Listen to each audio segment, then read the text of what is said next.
السلام علیکم ورحمۃ اللہ وبرکاتہ نحمده ونصلی علی رسولہ الکریم رب اشرح لی صدری ویسر لی امری واحلل عقدۃ من لسانی یفقهوا قولی رب زدنا علما اللهم انا نسألك علما نافعا ورزقا واسعا وقلبا شاکرا ولسانا ذاکرا وعملا متقبلا آمین یا رب العالمین۔ تفسیر سورۃ حامیم السجدہ، آیت نمبر 33 سے 44 تک۔ اعوذ باللہ من الشیطان الرجیم ومن احسن قولا ممن دعا الى اللہ وعمل صالحا وقال اننی من المسلمین ولا تستوي الحسنة ولا السيئة ادفع بالتي هي أحسن فإذا الذي بينك وبينه عداوة كأنه ولي حميم وما يلقاها إلا الذين صبروا وما يلقاها إلا ذو حظ عظيم وإما ينزغنك من الشيطان نزغ فاستعذ بالله انہو هو السمیع العلیم۔ اور اس شخص سے زیادہ اچھی بات کس کی ہو سکتی ہے جس نے لوگوں کو اللہ کی طرف بلایا اور نیک عمل کیے اور کہا بے شک میں تو فرما برداروں میں سے ہوں، اور نیکی اور برائی برابر نہیں ہو سکتی۔ آپ برائی کو ایسی بات سے ٹالیے جو احسن ہو تو آپ دیکھیں گے یک وہ شخص کہ آپ کے اور اس کے درمیان دشمنی ہے، ایسا ہو جائے گا جیسے گرم جوش جگری دوست ہو۔ اور یہ خصلت انہی لوگوں کو نصیب ہوتی ہے جو صبر کرتے ہیں، اور یہ انہی کو نصیب ہوتی ہے جو بڑے نصیب والا ہو۔ اور اگر آپ کو شیطان کی طرف سے کوئی وسوسہ ابھارے تو اللہ کی پناہ مانگے، یقیناً وہ خوب سننے والا اور خوب جاننے والا ہے۔ پچھلی آیات میں ان لوگوں کا ذکر ہوا جو اللہ پر ایمان لانے کے بعد ساری زندگی اپنے اس قول و قرار پر پہرا بھی دیتے ہیں۔ اس آیت میں ان سے بھی اگلے درجے کے ایمانداروں کا ذکر ہے، یعنی وہ لوگ جو صرف خود ہی احکام الہی کی بجا آوری پر جمے نہیں رہتے، خود ہی اللہ کے احکام کو پورا کرنے کے ذمے درپے نہیں رہتے، بلکہ دوسروں کو بھی اسی بات کی طرف دعوت دیتے ہیں۔ خود ہی بس عمل نہیں کرتے رہتے اللہ کے احکام پر، بلکہ دوسروں کو بھی اس بات کی دعوت دیتے ہیں۔ وہ سب سے پہلے خود عمل کرتے ہیں اور اللہ کی فرمانبرداری کا عملی نمونہ پیش کرتے ہیں، پھر اللہ تعالیٰ کے دین کی طرف دوسروں کو بلاتے ہیں۔ ان لوگوں کا پہلے خود عمل کرنا، عامل بننا، پھر اس کے بعد اللہ کے دین کی طرف بلانا انتہائی بہترین عمل ہے۔ ارشاد باری تعالیٰ ہے وَمَنْ أَحْسَنُ قَوْلًا مِّمَّنْ دَعَا إِلَى اللَّهِ، اور اس شخص سے بات کے لحاظ سے زیادہ اچھا کون ہو سکتا ہے جو اللہ کی طرف بلائے، یعنی اللہ تعالیٰ کے بندوں کو اس کی طرف بلائے۔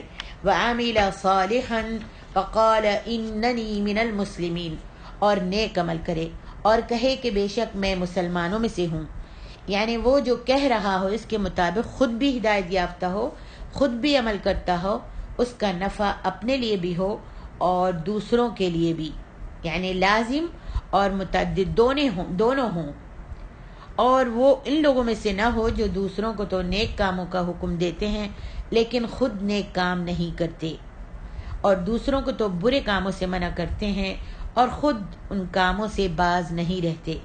اللہ تعالی ہم کو سب سے پہلے عمل کرنے کی اور بعد میں دوسروں کو ہدایت دینے کی توفیق عطا فرمائے۔ خود ان کاموں سے باز نہیں رہتے، بلکہ یہ ایسا ہوتا ہے کہ خود بھی نیک کرتا اور برائی سے دور رہتا ہے، اور مخلوق کو خالق اللہ رب العالمین کی طرف دعوت دیتا ہے۔ یہ آیت کریمہ عام ہے اور ہر اس شخص کے بارے میں ہے جو نیکی کی طرف دعوت دیتا ہو اور خود بھی ہدایت یافتہ ہو، لیکن اس کے سب سے بڑے مصداق خود نبی علیہ السلام ہیں، جیسا کہ محمد بن سیرین اور عبد الرحمن بن زید بن اسلم کا قول ہے۔ یہ بھی کہا ہے کہ اس آیت سے مراد نیک مؤذن ہے، جیسے کہ صحیح مسلم میں ہے المؤذنون اطول الناس اعناقا یوم القیامہ، قیامت کے دن مؤذن سب لوگوں سے زیادہ لمبی گردنوں والے ہوں گے، سبحان اللہ۔ اور سنن میں مرفوع روایت ہے الامام ضامن والمؤذن مؤتمن فارشد اللہ الائمۃ وغفر للمؤذنین، امام ضامن ہے اور مؤذن امانت دار ہے، اللہ تعالیٰ ائمہ کو رشد و بھلائی عطا فرمائے اور مؤذنوں کو بخش دے۔ صحیح بات یہ ہے کہ یہ آیت کریمہ عام ہے اور مؤذن وغیر مؤذن سب کے لیے ہے، کیونکہ اس آیت کریمہ کے نزول کے وقت اذان بالکل مشروع نہیں تھی، کیونکہ یہ آیت مکی ہے اور اذان ہجرت کے بعد مدینے میں اس وقت شروع ہوئی تھی جب عبداللہ بن عبد ربو انصاری رضی اللہ عنہ کو خواب آیا تھا اور انہوں نے اپنا خواب نبی صلی اللہ علیہ وسلم کو سنایا، پھر آپ نے ان کو حکم دیا کہ وہ اذان کے کلمات بلال کو سکھا دیں کیونکہ ان کی آواز بلند ہے، جیسا کہ اپنے مقام پر انشاءاللہ اس کی تفصیل آئے گی۔ تو معلوم ہوا کہ صحیح بات یہ ہے کہ یہ آیت عام ہے، جیسا کہ عبد الرزاق نے معمر سے اور انہوں نے حسن بصری سے روایت کیا ہے کہ انہوں نے اس آیت کریمہ کی تلاوت فرمائی وَمَنْ أَحْسَنُ قَوْلًا مِّمَّنْ دَعَا إِلَى اللَّهِ وَعَمِلَ صَالِحًا وَقَالَ إِنَّنِي مِنَ الْمُسْلِمِينَ، فرمایا کہ یہ شخص تو اللہ کا دوست ہے، یعنی داعی الی اللہ، اللہ کی طرف بلانے والا اللہ کا دوست ہے، اللہ تعالیٰ کا ولی ہے، اللہ تعالیٰ کا منتخب شدہ ہے، اللہ تعالیٰ کا پسندیدہ ہے، روئے زمین کے تمام لوگوں سے اللہ تعالیٰ کو زیادہ پسند ہے۔ اس نے اپنی دعوت میں اللہ تعالیٰ کی بات کو قبول کیا، خود بھی عمل کیا اور اپنی دعوت میں اللہ تعالیٰ کی جس بات کو خود قبول کیا تھا لوگوں کو بھی اس کی طرف دعوت دی اور اللہ تعالیٰ کی بات کو قبول کرتے ہوئے نیک عمل بھی کیا اور کہا کہ میں مسلمان ہوں، یہ شخص تو اللہ تعالیٰ کا خلیفہ ہے، اللہ ہم کو ان میں سے بنا دے۔ آگے ارشاد ربانی ہے وَلَا تَسْتَوِي الْحَسَنَةُ وَلَا السَّيِّئَةُ ادْفَعْ بِالَّتِي هِيَ أَحْسَنُ فَإِذَا الَّذِي بَيْنَكَ وَبَيْنَهُ عَدَاوَةٌ كَأَنَّهُ وَلِيٌّ حَمِيمٌ، بدی کا جواب بدی سے دینے سے دعوت کو نقصان پہنچتا ہے اور بھلائی سے دینے سے دشمن بھی دوست بن جاتا ہے۔ اس آیت میں دعوت اللہ، دین کا کام کرنا، اللہ کی طرف لوگوں کو بلانا ایک ذرعی اصول بیان کیا گیا ہے۔ پہلے تو یہ بتایا گیا ہے کہ نیکی اور بدی کبھی ایک جیسے نہیں ہو سکتے، اور یہ اس لیے بتایا گیا ہے کہ کفار مکہ دعوت اسلام کو کچلنے کے لیے بدترین ہتھ کنڈوں پر اتر آئے تھے۔ مسلمانوں کو یہ سمجھایا جا رہا ہے کہ بدی کا انجام کبھی اچھا نہیں ہو سکتا، برائی بالآخر برائی کرنے والے کا ہی نقصان دیتی ہے، برائی کرنے والے کو ہی نقصان دیتی ہے، لہذا داعی الی اللہ کو برائی کا جواب کبھی برائی سے نہیں دینا چاہیے بلکہ اسے برداشت کرنا چاہیے، اسے کوئی فوری جواب نہیں دینا چاہیے اور اس سے اگلا قدم یہ ہونا چاہیے کہ اس کی برائی کا جواب بھلائی سے دیا جائے۔ اس طرح دشمن خود بخود شرمندہ ہو جائے گا اور وہ یہ سوچنے پر مجبور ہو جائے گا کہ میں نے کیا سلوک کیا تھا کہ میں نے اس کی بدی کا جواب بھلائی سے دیا جائے۔ اس طرح دشمن خود شرمندہ ہو جائے گا اور وہ یہ سوچنے پر مجبور ہو جائے گا کہ دیکھو میں نے ان کے ساتھ کتنا برا سلوک کیا تھا اور ان کا سلوک میرے حق میں کتنا اچھا ہے۔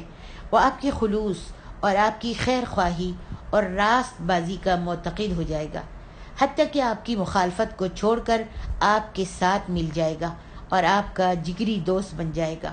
اور اس کا دوسرا فائدہ یہ ہوگا کہ آپ کی دعوت اللہ کی منزل کھوٹی نہیں ہوگی، بند نہیں ہوگی، بلکہ اس میں مزید پیش رفت ہو جائے گی، اس میں اور زیادہ اللہ تعالیٰ برکت عطا فرما دے گا اور یہ آگے ہی آگے بڑھنے لگے گی۔ اور اگر آپ برائی کا جواب برائی سے دیں گے تو پھر ادھر سے مزید برائی اٹھے گی، ادھر سے بھی مزید برائی اٹھے گی. اس طرح ایک تو مخالفت پہلے سے بھی زیادہ ہو جائے گی. دوسرے ہمارا مقصد جو ہے، داعی کا اصل مقصد جو ہے دعوت اللہ دینا، اللہ کی طرف اور توحید کی طرف بلانا، تو یہ مقصد جو ہے وہ فوت ہو جائے گا اور دعوت اللہ کو ناقابل تلافی نقصان پہنچ جائے گا. اور پھر کیا ہوگا؟ دعوت اللہ نہ کوئی آئے گا اور نہ سنے گا اگر برائی کا جواب برائی سے دیا گیا. لیکن اگر کسی نے کچھ برا کہا ہے اور کوئی سننے کے لیے تیار نہیں ہے اور کوئی مذاق اڑا رہا ہے، تو ہم کو چاہیے کہ داعی اللہ کو چاہیے کہ وہ برائی کا جواب برائی سے نہیں بلکہ اچھی طرح سے جواب دے، بلکہ چپ ہی ہو جائے، یا پھر دینا ہے تو دین کے لحاظ سے دین کی دلیلوں کے ساتھ جواب دے، لیکن چپ ہو جائے تو زیادہ اچھا ہے. یہی ہوگا کہ اگر برائی سے برائی کا جواب دیا گیا تو مخالفت بڑھ جائے گی اور لوگ سننے سے بھی انکار کر دیں گے اور بیٹھنا، آپ کی مجلس میں بیٹھنا چھوڑ دیں گے، آپ کو برا سمجھنے لگیں گے. تو اس سے ایک تو دین کا نقصان ہوگا، آپ دعوت الہی جو ہے وہ پوری نہیں کر سکیں گے اور اس کا حق بھی ادا نہیں کر سکیں گے.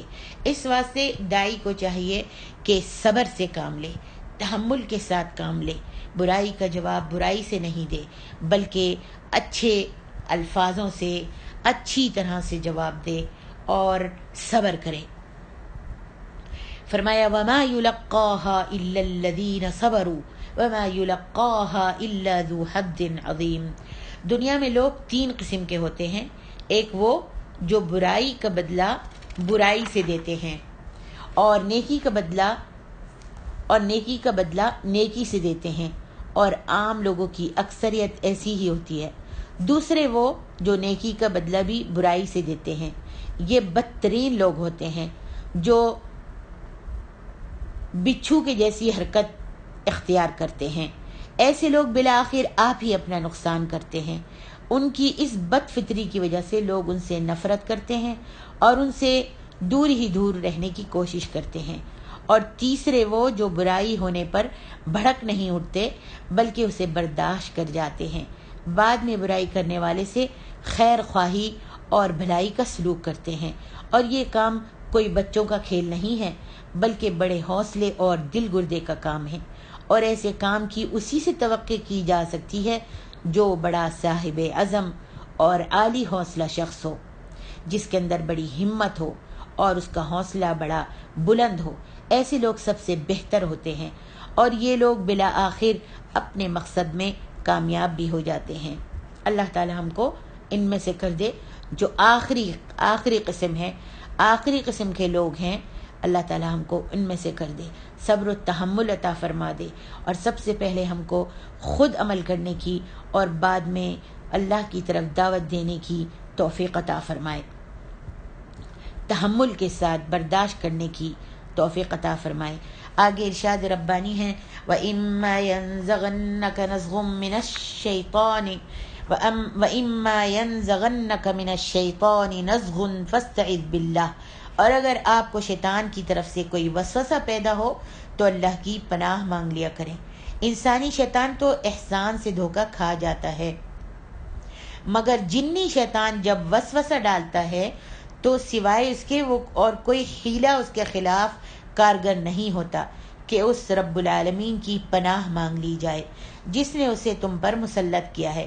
لہذا جب تم اللہ تعالیٰ کی پناہ مانگ لوگے اور اس کا سہارا لے لوگے تو وہ اسے تم سے دور کر دے گا اور اس کے مکر و فریب کو تم سے ہٹا دے گا. یہی وجہ ہے کہ نبی علیہ الصلاۃ والسلام جب نماز کے لیے کھڑے ہوتے تھے تو پڑھتے تھے اعوذ باللہ السمیع العلیم من الشیطان الرجیم من ہمزہ ونفخہ ونفثہ. میں اللہ کی پناہ لیتا ہوں جو سننے والا اور جاننے والا ہے مردود شیطان سے، یعنی اس کے وسوسوں، اس کے تکبر اور اس کے پیدا کردہ بےہودہ خیالات سے. یعنی جب کوئی شخص برائی کرے اور انسان غصے سے بھڑک اٹھے اور بدلہ لینے پر تیار ہو جائے تو اس کو سمجھ لینا چاہیے کہ یہ شیطانی حرکت ہے، یہ شیطانی وسوسہ ہے. شیطان اسے یہ پٹی پڑھاتا ہے کہ اس قسم کی بے عزتی کو ہرگز برداشت نہیں کرنا چاہیے، پھر وہ اسے انتقام لینے پر آمادہ کر دیتا ہے۔ ایسی صورتحال اگر پیش آ جائے تو فوراً اللہ تعالیٰ کی طرف رجوع کیجیے اور شیطان مردود سے اللہ کی پناہ مانگیے، جو اس بات کا محرک بنا تھا۔ اللہ کی پناہ میں آ جائیے، کیونکہ اللہ تعالیٰ تمہارے دشمنوں کی حرکات و سکنات کو بھی دیکھ رہا ہے اور تمہارے احوال سے بھی خوب اچھی طرح واقف ہے۔ آپ کے دل سے، آپ کے حال سے بھی اللہ رب العالمین اچھی طرح واقف ہے، لہذا وہ خود ہی آپ کی مدد فرمائے گا۔ فرمایا فاستعذ باللہ انہ هو السمیع العلیم۔ حضرت سلیمان بن ذرسو رضی اللہ عنہ کہتے ہیں کہ ایک دفعہ 2 آدمیوں نے نبی صلی اللہ علیہ وسلم کے سامنے گالی گلوچ کی، اور ایک کو اتنا غصہ آیا کہ اس کا چہرہ پھول گیا اور رنگ بدل گیا۔ آپ نے فرمایا مجھے ایک ایسا کلمہ معلوم ہے، اگر غصہ کرنے والا شخص وہ کلمہ کہے تو اس کا غصہ دور ہو جائے گا۔ ایک دوسرا شخص اس کے پاس گیا اور آپ صلی اللہ علیہ وسلم نے جو فرمایا تھا اسے اس کی خبر دی اور کہا شیطان سے اللہ کی پناہ مانگ۔ وہ کہنے لگا کیا تم نے مجھے دیوانہ سمجھ لیا ہے یا مجھے کوئی روگ ہو گیا ہے؟ بخاری۔ حالانکہ اس کا یہ جواب ہی دیوانگی کی علامت تھا۔ آپ نے دیکھا کیسے غصے میں اس نے نبی صلی اللہ علیہ وسلم کا پیغام لانے والے کی بات بھی نہیں سنی اور کہنے لگا کیا تم مجھے دیوانہ سمجھ رہے ہو، پاگل سمجھ رہے ہو، یا مجھ کو کوئی بیماری روگ لگ گیا ہے، کیا دورہ پڑا ہے مجھ کو؟ تو یہ اس کا جواب ہی اس کی دیوانگی کی علامت نظر آتا ہے۔ غصے میں انسان کی عقل پر جذبات غالب آ جاتے ہیں اور عقل جو ہے وہ جاتی رہتی ہے، اور دیوانہ بھی اسے کہتے ہیں جس میں عقل نہ ہو۔ رہا یہ سوال کہ وہ کلمہ کون سا ہے، تو اس کا جواب یہ ہے کہ وہ اللہ تعالیٰ سے پناہ مانگے، یعنی کہے اعوذ باللہ من الشیطان الرجیم۔ آگے ارشاد ربانی ہے وَمِنْ آيَاتِهِ اللَّيْلُ وَالنَّهَارُ وَالشَّمْسُ وَالْقَمَرُ لَا تَسْجُدُوا لِلشَّمْسِ وَلَا لِلْقَمَرِ وَاسْجُدُوا لِلَّهِ الَّذِي خَلَقَهُنَّ إِن كُنتُمْ إِيَّاهُ تَعْبُدُونَ فَإِنِ اسْتَكْبَرُوا فَالَّذِينَ عِندَ رَبِّكَ يُسَبِّحُونَ له بالليل والنهار وهم لا يسأمون ومن آياته أنك ترى الأرض خاشعة فإذا أنزلنا عليها الماء اهتزت وربت إن الذي أحياها لمحيي الموتى إنه على كل شيء قدير۔ اور اسی اللہ کی نشانیوں میں سے رات اور دن اور سورج اور چاند بھی ہیں۔ تم لوگ نہ تو سورج کو سجدہ کرو اور نہ چاند کو، اگر واقعی تم اسی کی عبادت کرتے ہو تو تم اس اللہ کو سجدہ کرو جس نے ان سب کو پیدا کیا ہے۔ پھر اگر وہ تکبر کریں تو پرواہ نہیں، کیونکہ جو فرشتے آپ کے رب کے پاس ہیں وہ اس کی رات دن تسبیح کرتے ہیں اور وہ اکتاتے نہیں ہیں۔ اور اس کی نشانیوں میں سے ہے کہ آپ زمین کو دبی ہوئی یعنی خشک اور بنجر دیکھتے ہیں، پھر جب ہم اس پر پانی برساتے ہیں تو وہ لہلہانے لگتی ہے اور ابھرنے اور پھلنے اور پھولنے لگتی ہے۔ بلا شبہ وہ اللہ جس نے اس زمین کو زندہ کیا وہ مردہ کو ضرور زندہ کرنے والا ہے، بے شک وہ ہر چیز پر خوب قادر ہے۔ مشرکین اور بعض صاحبان طریقت یا وحدت الوجود کے قائلین، رہبان اور پیر و فقیر قسم کے لوگ یہ سمجھتے ہیں کہ سورج اور چاند وغیرہ اللہ تعالیٰ کے مظاہر ہیں، لہذا ہم جو سورج اور چاند کی پرستش کرتے ہیں تو فی الحقیقت انہیں اللہ کا پیکر محسوس سمجھ کر اللہ ہی کی عبادت کرتے ہیں۔ ایسے لوگوں کے جواب میں اللہ تعالیٰ نے فرمایا کہ یہ اللہ تعالیٰ کے مظاہر یا پیکر محسوس نہیں، بلکہ یہ تو اللہ کی نشانیاں ہیں اور اس کے غلام ہیں۔ ان کا تعلق دن اور رات سے ہے۔ دن کو سورج نکلتا ہے تو چاند روپوش ہو جاتا ہے، اور رات کو چاند ہوتا ہے تو سورج روپوش ہو جاتا ہے۔ اس سے ایک تو یہ نتیجہ نکلتا ہے کہ اس قدر پابندی سے اپنا کام سر انجام دینے والی چیزیں الہ نہیں ہو سکتی، اور دوسرا یہ کہ جو چیزیں عروج و زوال سے دوچار ہوں وہ الہ نہیں ہو سکتی۔ لہذا اگر تم فی الواقع اللہ کی عبادت کرنا چاہتے ہو تو براہ راست اللہ کی عبادت کرو جو ان چیزوں کا خالق ہے اور مالک ہے، اور ان درمیانی وسائل کو درمیان سے نکال دو۔ کوئی چیز بھی اللہ کا مظہر نہیں، یہ تو اس کی نشانیاں ہیں، تاکہ ان سے تم اس کی اللہ کی نشانیوں کو دیکھ کر چاند، سورج، ستارے، ان سب نشانیوں کو دیکھ کر اللہ کی معرفت حاصل کرو۔ آگے ارشاد ربانی ہے فَإِنِ اسْتَكْبَرُوا فَالَّذِينَ عِندَ رَبِّكَ يُسَبِّحُونَ لَهُ بِاللَّيْلِ وَالنَّهَارِ وَهُمْ لَا يَسْأَمُونَ۔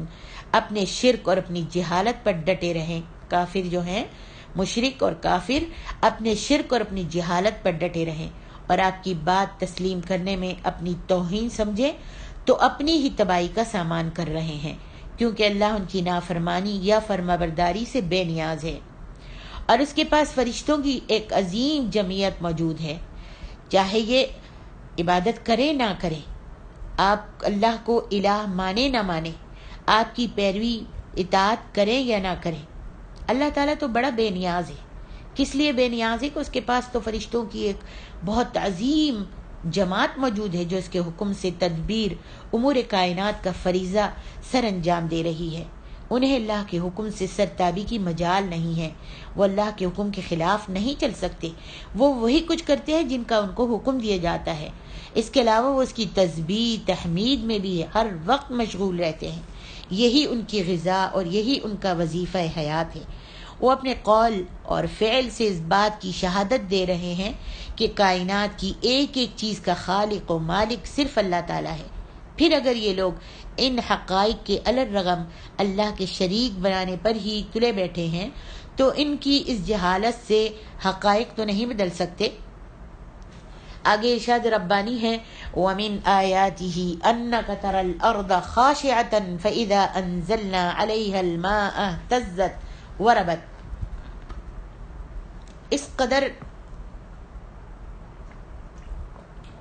زمین اس قدر خشک ہو چکی تھی کہ اس کے اوپر کی سطح خشکی کی وجہ سے پتھر کی طرح بن چکی تھی۔ اوپر سے پانی برسا تو وہ پھولنے لگی۔ بارش کے پانی کی اس مٹی میں آمیزش سے، بارش کے پانی کی اس مٹی میں ملنے کی وجہ سے اس میں رویدگی کے آثار پیدا ہو گئے، اور وہ بیج جو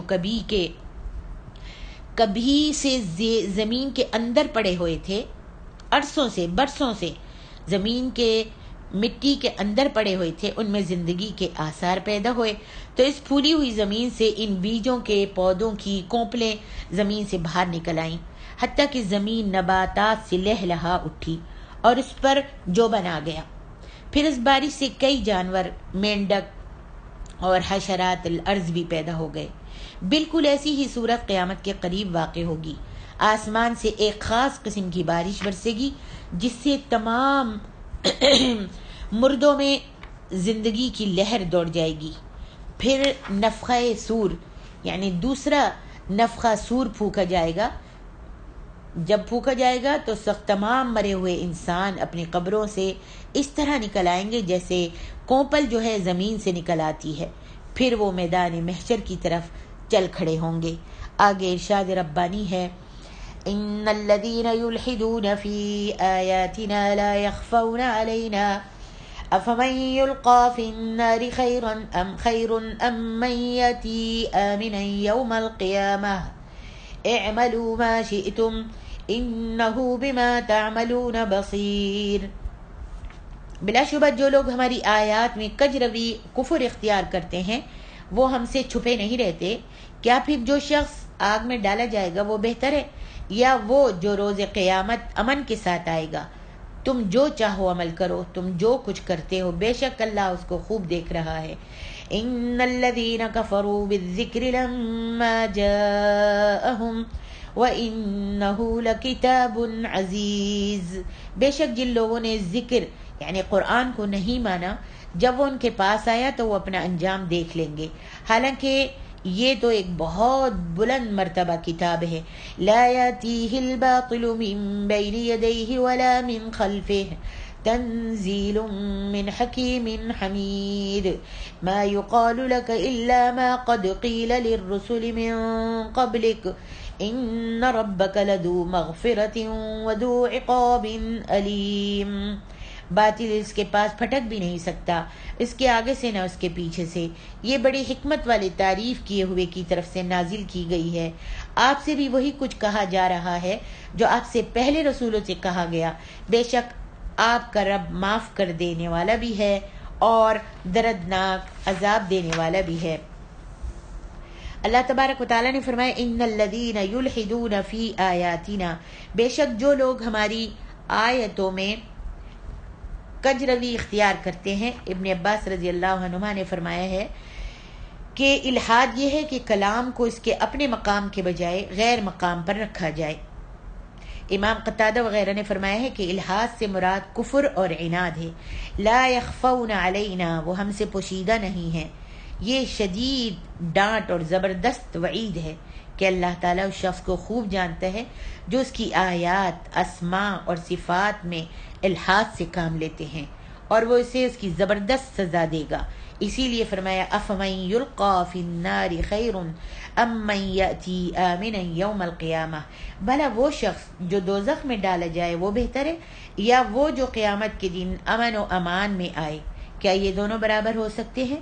یہ کبھی بھی برابر نہیں ہو سکتے. پھر اللہ تعالیٰ نے کافروں کو ڈانٹتے ہوئے فرمایا اعملوا ما شئتم، تم جو چاہو سو کر لو.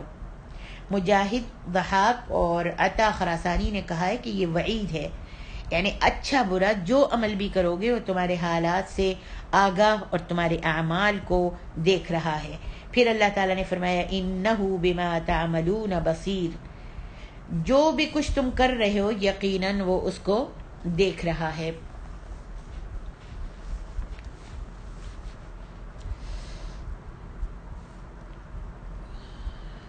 فرمایا اعملوا ما شئتم، انداز بیان میں سخت دھمکی پائی جاتی ہے، اور اس کی مثال ایسی ہی ہے جیسے کوئی حاکم کسی مجرم کو کہے کہ جو کچھ تم کر رہے ہو میں سب کچھ دیکھ رہا ہوں. اور یہ خطاب ان لوگوں سے ہے جو اللہ کی آیات میں الحاد کی راہ اختیار کرتے ہیں. آگے ارشاد ربانی ہے ان الذین کفروا بالذکر لما جاءہم وَإِنَّهُ لَكِتَابٌ عَزِيزٌ. قرآن کریم زبردست کتاب ہے، زیر دست نہیں. اس کے بیان کردہ دلائل اور حقائق کو نہ جھٹلایا جا سکتا ہے اور نہ نیچا دکھایا جا سکتا ہے. یہ کتاب نیچا رہنے کے لیے نازل نہیں کی گئی بلکہ زبردست رہنے کے لیے نازل کی گئی ہے. لہذا جو لوگ اس کتاب کا انکار کرتے ہیں ان کا انجام زیر دستی اور ذلت کے سوا کچھ نہیں ہو سکتا. لا یأتیہ الباطل من بین یدیہ ولا من خلفہ. یہ آیت کتاب اللہ کے زبردست ہونے کی وجہ یہ بتا رہی ہے کہ اس میں نہ آگے سے، نہ پیچھے سے، نہ اوپر سے، نہ نیچے سے، غرض کسی طرف سے بھی باطل داخل نہیں ہو سکتا. اور اس جملے کے بھی کئی مطلب ہیں. ایک یہ کہ اللہ کا کلام ہے جسے اللہ نے جبریل کے ذریعے نبی علیہ الصلاۃ والسلام کے دل پر نازل کیا. جبریل علیہ الصلاۃ والسلام فرشتہ ایسا ہے جو امین بھی ہے اور قوی بھی ہے، قوت والا بھی ہے.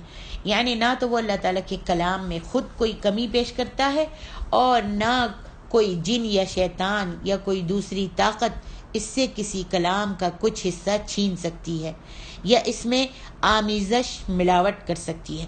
پھر جب جبریل نے آپ کے دل پر اتار دیا اور آپ صلی اللہ علیہ وسلم کی صداقت و دیانت پر آپ صلی اللہ علیہ وسلم کے دشمن بھی شاہد تھے اور آپ نے وہ کلام جوں کا تو امت تک پہنچا دیا، تو اب بتاؤ کہ اس کلام میں باطل کی ملاوٹ کے لیے کہیں کوئی رخنہ نظر آتا ہے؟ دوسرا مطلب یہ ہے کہ جب سے قرآن نازل ہوا ہے اسی وقت سے مسلمانوں کے سینوں کے اندر محفوظ ہو کر نسلاً بعد نسل تواتر کے ساتھ منتقل ہوتا چلا آ رہا ہے. مسلمانوں کے سینوں میں محفوظ ہو کر نسل در نسل چلا آ رہا ہے. ہر زمانے میں لاکھوں کی تعداد میں اس کے حافظ موجود رہے ہیں اور آج بھی موجود ہیں الحمدللہ. اور یہ شرف کسی دوسری کتاب کو حاصل نہیں ہے. دوسری طرف اس کے نزول کے ساتھ ہی اس کی کتابت شروع ہو گئی تھی. اس دور سے لے کر آج تک مسلسل اور متواتر اس کی اشاعت ہو رہی ہے اور کروڑوں اور اربوں تک اس کے نسخے لوگوں کے ہاتھوں میں پہنچ چکے ہیں۔ یہ شرف بھی اسی کتاب کو حاصل ہے کہ یہ دنیا بھر کی سب سے زیادہ کثیر الاشاعت کتاب ہے۔ اب ایک طرف یہ کتاب سامنے رکھیے، دوسری طرف ایک چھوٹے سے حافظ بچے کو سنانے کے لیے کہہ دیجئے آپ پر اس قرآن کا اعجاز ثابت ہو جائے گا۔ قرآن کے شائقین نے اس کی آیات، اس کے الفاظ، اس کے حروف، اس کے نقاط، اس کے اعراب، زیر زبر پیش، غرض یہ کہ ایک ایک چیز کو گن کر ریکارڈ کر رکھا ہے۔ اب بتائیے کہ اس کتاب میں کسی ایک لفظ بلکہ حرف کی بھی کمی پیشی ہو سکتی ہے، اور باطل اس میں کس طرح راہ پا سکتا ہے۔ اور اس کا تیسرا مطلب یہ ہے کہ قرآن نے جو حقائق بیان کیے ہیں، کوئی علم ایسا وجود میں نہیں آ سکتا جو فی الواقع علم ہو اور قرآن کے بیان کردہ علم کی تردید کرتا ہو۔ کوئی تجربہ، کوئی مشاہدہ ایسا نہیں ہو سکتا جو یہ ثابت کرے کہ قرآن نے عقائد، اخلاق، قانون، تہذیب و تمدن، معیشت و معاشرت اور سیاست کے باب میں انسان کی جو رہنمائی دی ہے وہ غلط ہے۔ باطل خواہ سامنے سے آ کر حملہ آور ہو یا ادھر ادھر کے راستوں سے ہو کر چھاپے مارے، وہ کسی طرح بھی اس حقیقت کو شکست نہیں دے سکتا جو قرآن نے پیش کی ہے، جس کی وجہ یہ ہے کہ کسی چیز کے متعلق انسان کا علم خواہ کتنا ہی ترقی کر جائے وہ محدود ہی ہوگا، اور اس کے بعد بھی اس چیز کے متعلق مزید انکشافات ہوتے رہیں گے، جبکہ اللہ تعالیٰ کا علم لامحدود ہے۔ سبحان اللہ۔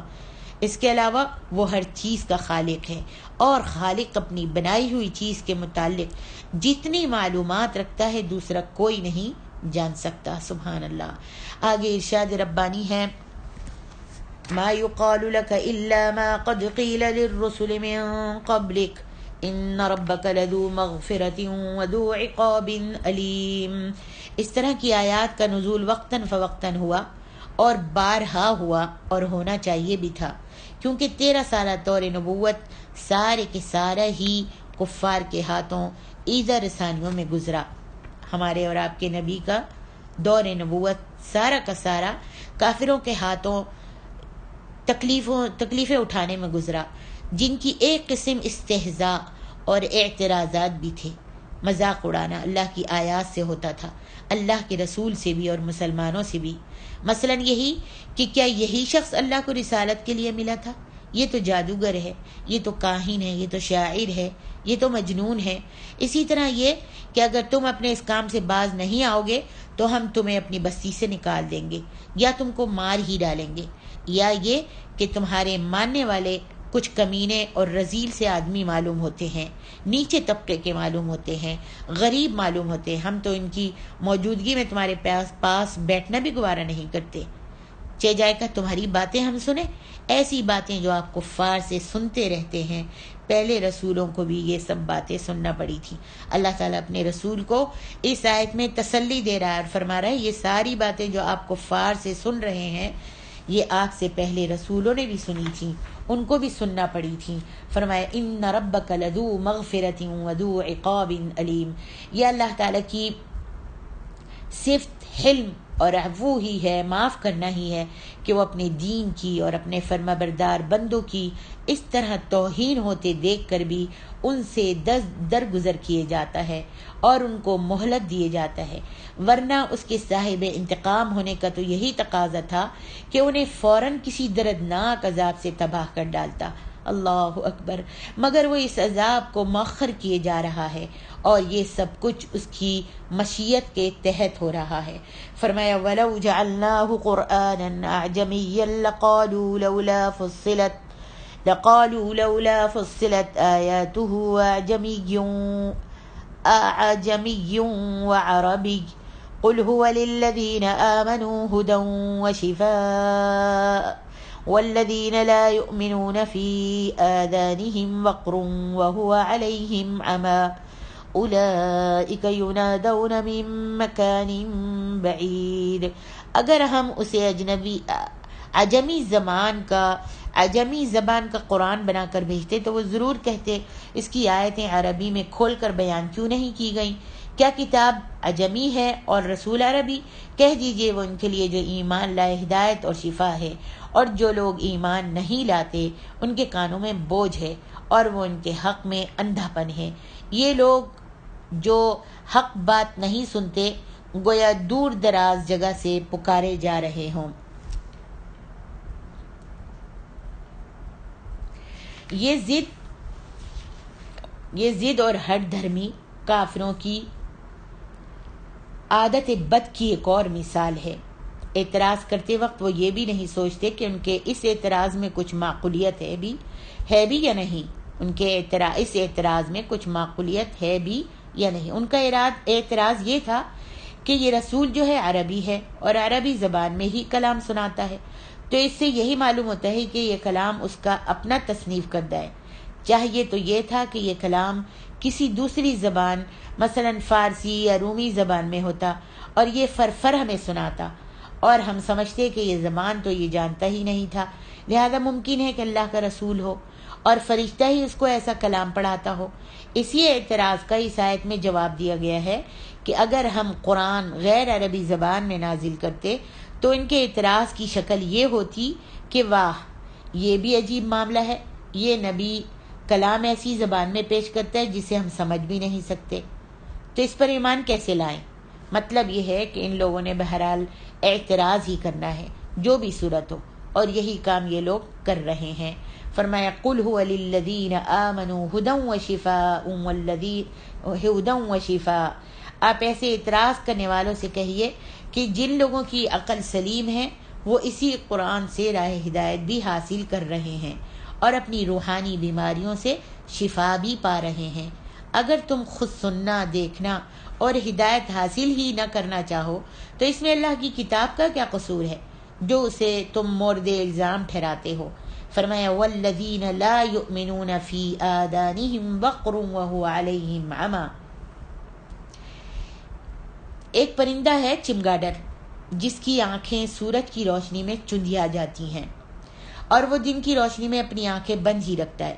حالانکہ سورج سب کے لیے ایک عظیم نعمت ہے، لیکن چمگاڈر کو بھلا نہیں لگتا، اچھا نہیں لگتا۔ یہی حال ان کافروں کا ہے کہ آفتاب ہدایت نکلا تو ان کو بھلا نہیں لگتا۔ ان میں چشمہ آفتاب یا آفتاب ہدایت کا کیا قصور ہے؟ اس میں چشمہ آفتاب یا آفتاب ہدایت کا کیا قصور ہے؟ یہ اگر کچھ کلام اللہ سنتے بھی ہیں تو کانوں کے اندر پہنچنے ہی نہیں دیتے، اور قرآن کے مضامین ہدایت اور دلائل توحید و معادان پر واضح ہوتے ہی نہیں بلکہ دھندلائے ہی رہتے ہیں کہ اللہ نے ان کے کانوں پر پردہ ڈال رکھا ہے، اس لیے وہ اس ہدایت کی بات کو سنتے ہی نہیں، اور سنتے ہیں تو سمجھتے ہی نہیں، اور ان کے کانوں کے ذریعے وہ اندر تک پہنچتا ہی نہیں۔ فرمایا اولئک ینادون من مکان بعید، دور سے پکارنے والے کی آواز کانوں میں تو پڑ جاتی ہے مگر یہ سمجھ نہیں آ سکتی کہ کہنے والا کیا کہہ رہا ہے۔